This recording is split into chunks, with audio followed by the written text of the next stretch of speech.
Welcome to Cox'S Bazar, Bangladesh's favorite holiday destination. With various developments around the city and foreigners coming here to work from all over the world, can Cox'S Bazar be the next big digital nomad destination? In this video, I'll try to answer this question for you.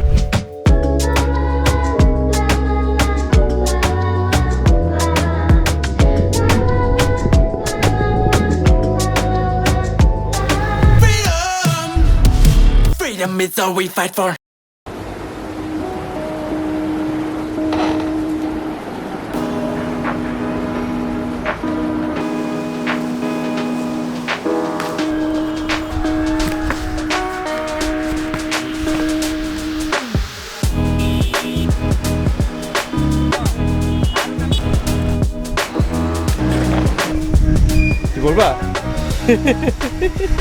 For those of you who don't know, Cox'S Bazar is a city in the south of Bangladesh, very close to the Myanmar border.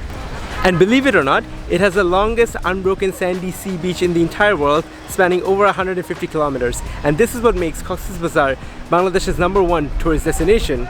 This city also houses a growing number of expats who are working in the nearby refugee camps with developmental and humanitarian organizations from all over the world.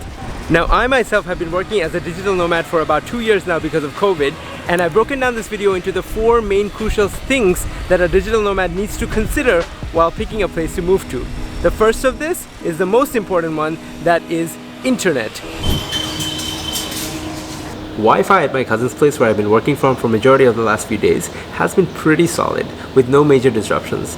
On the rare occasions that the internet has cut out, I've been using my cell phone data to hotspot myself into Zoom calls, and that has worked just fine.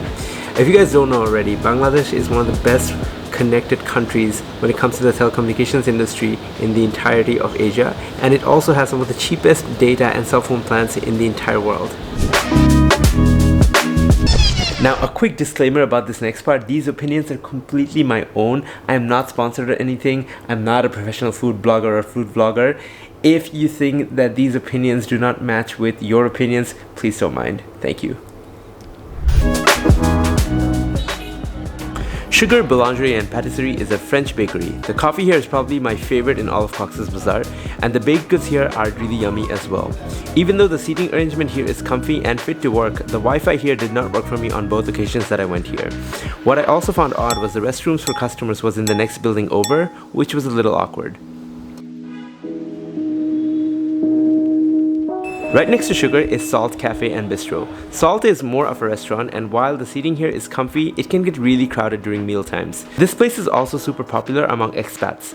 The food and coffee here are top notch. However, I did find it odd to sit and work in this kind of a restaurant setting.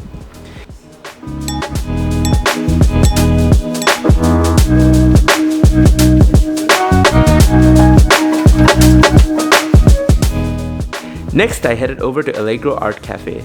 The coffee here was also really good, and ambience was fantastic as it was quiet and had art all over the walls. And even though the Wi-Fi here was really good, the seating arrangement is really made more for relaxation and not for getting work done. But the winner when it comes to cafes and places to work in Cox'S Bazar is this place. It's called Sea Level Cafe, and it's right by Simon Resort. Even though I haven't been the biggest fan of the coffee here, the food here is quite decent. But check out this view.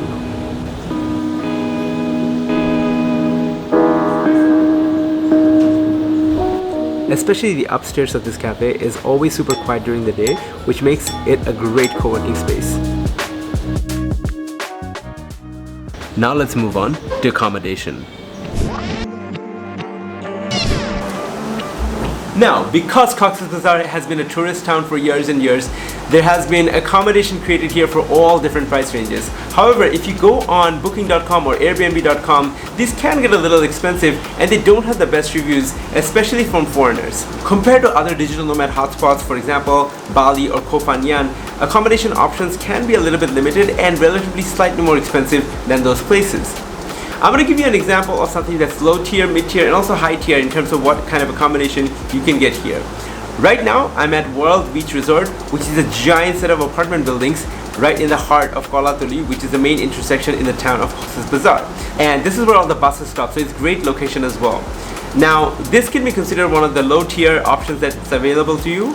A minimally furnished flat like this with 2 bedrooms will set you back somewhere between 4 to 600 USD. Something that's mid-tier will probably cost you somewhere between 600 to about 1300 USD. And because Cox'S Bazar has so many luxury resorts and hotels, you can even pay up to 5000 USD per month if you wanted to. But these things will usually have incredible amenities like an infinity pool and really good gyms. Now, because Booking.com and Airbnb.com don't have the best prices and the best reviews here in Cox'S Bazar, sadly one of the best ways to find a place to live is actually to walk around and ask around.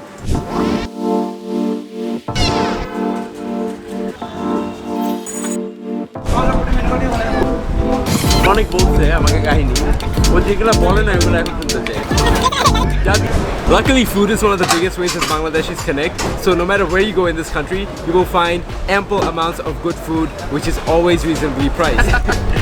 Among the cheaper, more traditional options, 2 of the very best inside the city are called Poshi and the place where we are at right now called Shalik. This place is actually open 24/7, so you can come in anytime and try out some rice, some traditional mashed potatoes, or a wide range of seafood. A little drive away from the city are also a few more options of fine dining and traditional food as well, which I'll link down below. And if you're really up for something super fancy, all the hotels here like Simon, Royal Tulip have fine dining options available which are on the pricier end.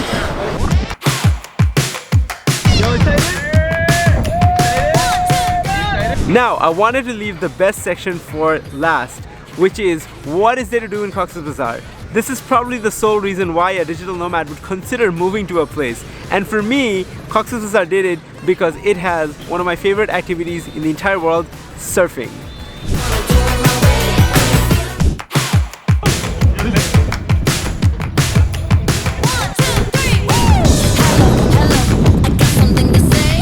Waves back there. Right, it's time for my first ever surf in Cox'S Bazar. There's some decent waves coming in now. We are good to go.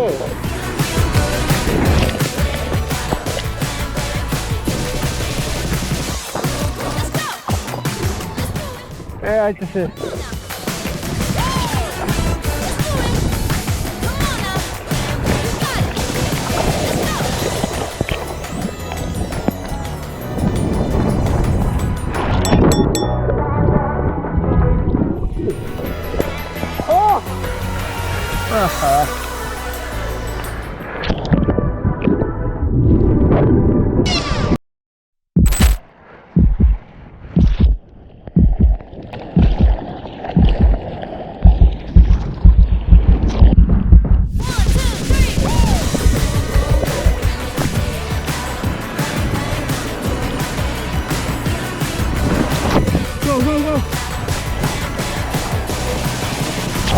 If you are a beginner surfer like me or have never surfed in your life and want to give it a shot, there are various surf clubs here with professional trainers and good, safe surfboards that'll help you learn the craft.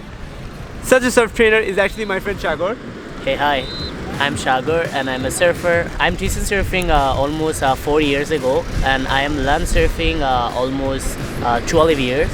So the funny thing is, when I came to Cox'S Bazar, I actually came to visit my cousin, who I took surfing for the first time. And Shagor Surf Club actually really helped my cousin get off the ground, and he actually had a great time. First time surfing. So in these small waves, if you want to give it a try, Cox'S Bazar is also a great place for beginner surfers. There are really no waves today, but the best part about today has been this amazing sunset view. Just getting back into the water, honestly. Oh, and also my cousin trying out surfing for the first time on a big ass pedal board. This has been the highlight of my day. Now, other than surfing, because there's such a long road straight down the beach all the way down to the south of the country, there's a lot of other nature activities you can do. There's a few cool hiking trails to the left of us. There's also a bunch of places where you can kayak and also paddleboard. And one of the more adventurous things to do is take one of the fishing boats out with the local fishermen and go fishing at night, which has, according to my friends, been some of the highlights of their time in Cox'S Bazar. Other than that, nearby, there is a town called Ramu, which has a lot of ancient Buddhist monasteries and temples, which is also a cool thing to check out on the weekends. We will live to be raised. So in summary, if you compare Cox'S Bazar to some of the more well-known digital nomad destinations in the world like Bali or Koh Phangan, I think we still have a long way to go. Because I haven't still found a decent co-working space or a co-living setup that I'd really like to stay in for the long run. However, the last 1 week that I have been here, I've had a really good time, and I think I can do this for at least a month or two. If this is your first time being a digital nomad, I would not recommend Cox'S Bazar as the first destination, but maybe if you are a seasoned digital nomad who's been to a lot of places and wants to check out something new and maybe be one of the first people to come work here as a digital nomad, I challenge you to come here and have a good time and let me know how it is. If you like this video, please make sure you subscribe to my channel, and if you want to follow my adventures real time, please make sure you follow me on Instagram on SIFURBO. See you in the next video, probably from a different country.